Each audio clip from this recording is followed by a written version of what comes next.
Assalamualaikum warahmatullahi wabarakatuh. Halo dulur sadaya, dimanapun kalian berada, kumaha kabarna dinten ieu dararamang? Mugia urang sadayana dipasihan kesehatan jasmani sareng rohani. Nu utamina urang sadaya dilancarkan dalam segala urusan dunia dan akhirat. Jumpa lagi di Mitra Pertanian Channel, tempat berbagi informasi dan pengalaman seputar pertanian dengan metode ataupun cara perawatan semi organik. Sekarang waktu pagi sekitar pukul 7 ya. Jadwal saya hari ini akan melakukan pengocoran pertama setelah pindah tanam. Sebelum dilakukan pemupukan, terlebih dahulu tanaman ini saya siram hingga lubang tanam basah ya, bertujuan agar nutrisi pupuk yang diaplikasikan bisa langsung diserap oleh akar tanaman.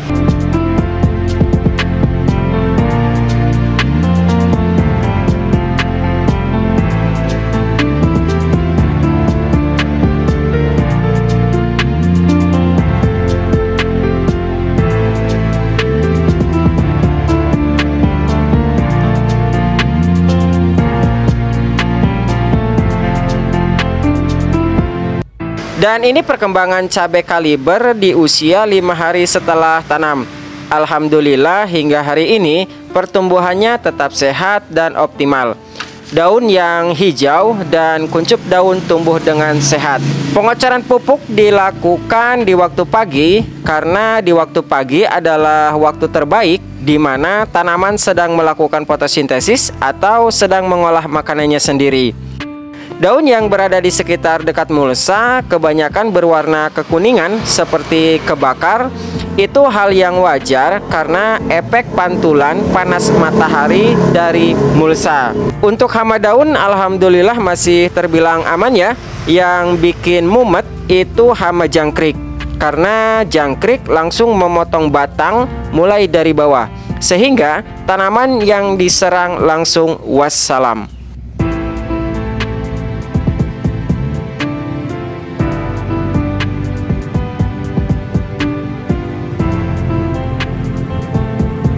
Saya punya solusi untuk mengatasi hama jangkrik yang mematahkan batang tanaman cabai ini ya. Saya juga ada sekitar kurang lebih 10 pohon yang dipatahkan tanaman cabai oleh hama jangkrik, yang kemudian saya kasih patok 1, 2, 3, 4, kurang lebih ada 10.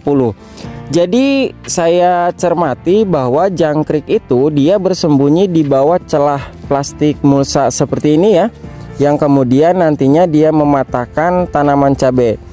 Solusinya dari lubang tanam seperti ini yang bentuk berongga seperti ini, kemudian ditutup rapat seperti ini, dikubur lagi dengan tanah sehingga tidak meninggalkan rongga lubang. Jadi jangkrik tidak mungkin masuk ke sini karena lubang tanam ini tertutup.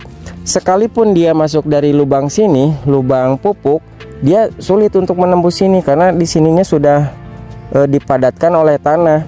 Dan alhamdulillah teknik ini sudah 2 hari 2 malam, alhamdulillah tidak ada serangan hama jangkrik lagi yang mematahkan batang tanaman cabai ini. Oke, sampai sini untuk solusi mengatasi hama jangkrik sudah paham ya. Pokoknya tinggal ditutup aja lubang tanamnya, ditutup full seperti ini. Jangan meninggalkan rongga lubang seperti ini, karena kalau ada rongga lubang seperti ini, dia nanti jangkriknya ngumpet di sini nih, di bawah. Soalnya sudah saya teliti setiap malam, kenapa jangkrik itu bisa mematahkan pohon cabai ini? Ya dia ngumpet di sini. Ya mungkin dikiranya batang cabai ini menghalangi dia ataupun gimana gitu ya. Saya juga kurang paham. Yang pasti dia ngumpet di sini, yang nantinya mematahkan batang cabai mulai dari bawah. Dan sekarang tidak ada kondisi lubang tanam yang berongga ataupun terbuka. Saya tutup rapat seperti ini, bisa kawan-kawan lihat ya. Untuk lubang tanam keseluruhan full saya tutup dengan tanah semua, untuk menghindari serangan dari hama jangkrik.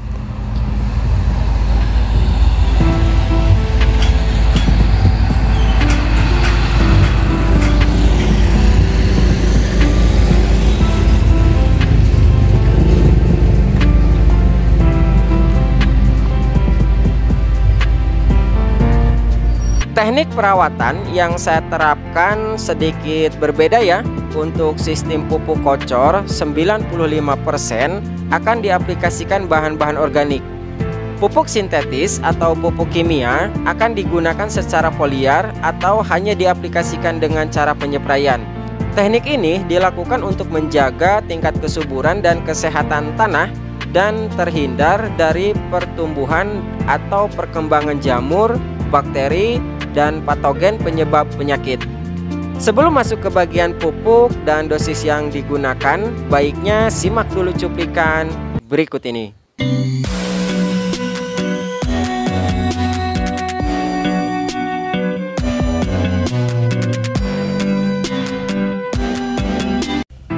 Perawatan kocor di usia 4 hari setelah tanam, saya gunakan jamur jakaba kurang lebih 400 ml atau 2 gelas aqua tiap 20 liter air.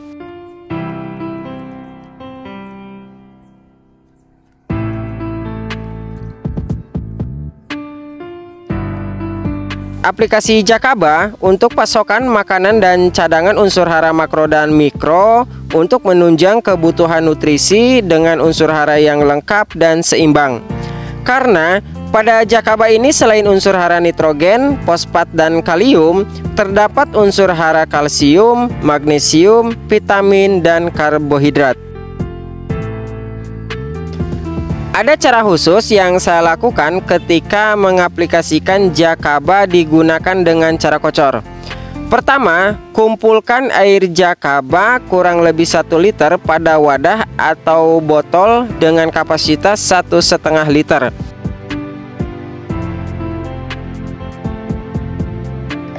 Dan ini penampakan jamur jakaba ya.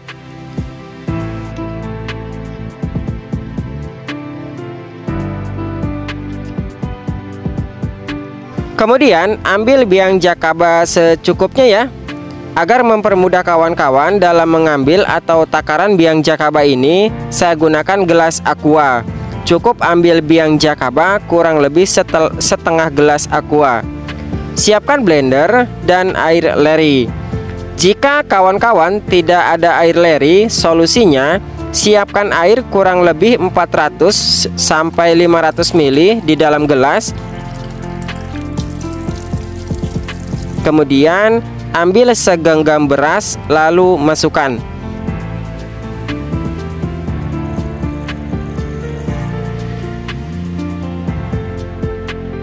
Kemudian aduk hingga air berubah menjadi putih susu.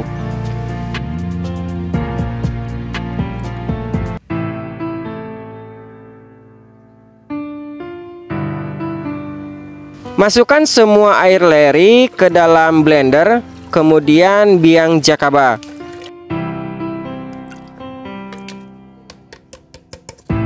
Blender kurang lebih 1-2 menit ya. Saya sarankan jangan lebih dari 2 menit. Ditakutkan jamur jakaba bisa mati akibat panas dari putaran mesin pemotong blender.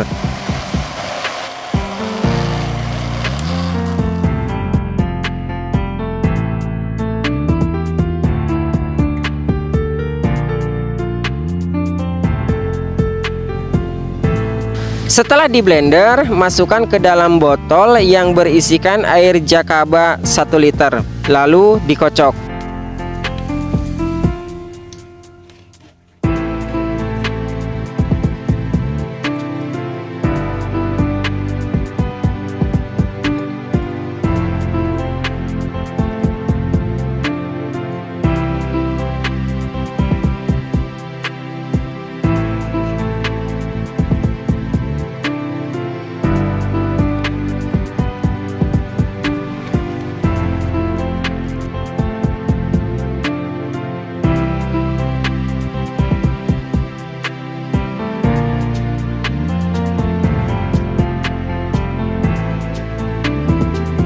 Apa kandungan pada air leri? Pada air leri terdapat kandungan unsur hara makro dan mikro seperti mangan 50%, fosfor 50%, besi 60%, kalsium 2,9%, magnesium 14,2%, sulfur 0,02%, Dan yang paling utama, pada air leri terdapat karbohidrat sebanyak 89 hingga 90%. Kenapa harus menggunakan air leri? Karena pada air leri adalah makanan pokok dari jamur jakaba. 90% jakaba bisa tumbuh dan berkembang biak dari air leri. Kesimpulannya, ketika jakaba ini diaplikasikan atau dikocorkan ke lahan, jamur jakaba bisa bersimbiosis atau berkembang biak lebih banyak di lahan ketika makanannya tersedia, yaitu air leri yang digunakan ini. Yang kemudian, nutrisi dari jakaba bisa diserap oleh akar tanaman sesuai dengan kebutuhan tanaman. Sampai sini bisa dipahami ya?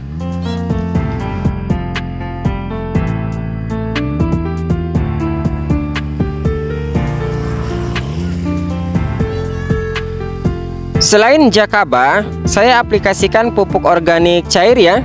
Pupuk organik cair ini sudah lama saya gunakan dan sudah terbukti hasil dan kualitas dari pupuk organik cair ini. Pupuk POC ini sudah lama saya gunakan ya, sejak saya menanam cabai merah di polybag dan cabai rawit tanpa mulsa. Pupuk ini terbuat dari 100% bahan-bahan alami ya, seperti air kelapa, telur ayam kampung, pisang, susu fermentasi, dan beberapa bahan organik lainnya. Bagi kawan yang baru bergabung di channel ini, silahkan simak cara pembuatan pupuk organik cair ini di link ini. Untuk dosis POC ini saya gunakan 200 ml.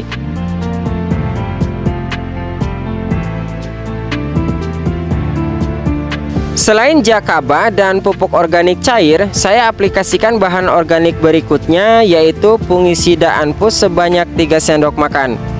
Fungisida anpus diaplikasikan setelah tanam sangat penting ya, karena untuk mencegah dan menekan pertumbuhan jamur, bakteri, dan patogen tanah.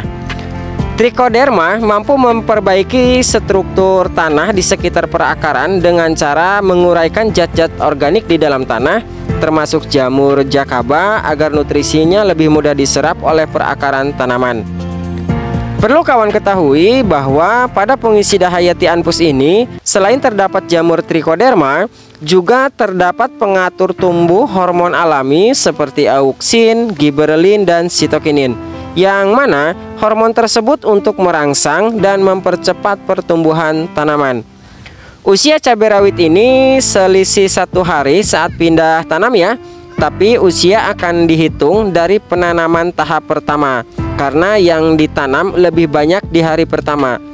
Untuk dosis kocor per lubang tanam kurang lebih 100 ml hingga 150 ml.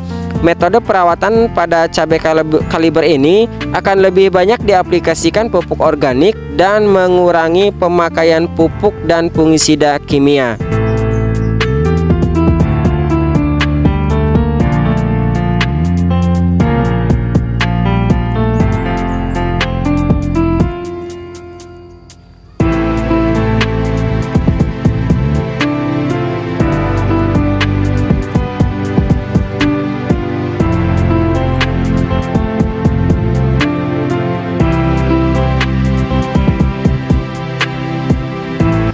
Oke kawan ya, mungkin informasi perawatan di usia 4 hari setelah tanam mungkin cukup jelas ya. Jika ada yang kurang dimengerti, silahkan tinggalkan pertanyaan di kolom komentar. Jika informasi ini bermanfaat, jangan lupa tinggalkan jejak untuk berikan like, komen, dan share pada video ini, agar informasi ini bisa menjangkau ke lebih banyak petani di Indonesia. Tetap jaga kesehatan, tetap semangat, dan semoga bermanfaat. Karena sebaik-baiknya orang yang bisa memberi manfaat untuk orang lain. Terima kasih dan sampai jumpa di informasi bermanfaat berikutnya.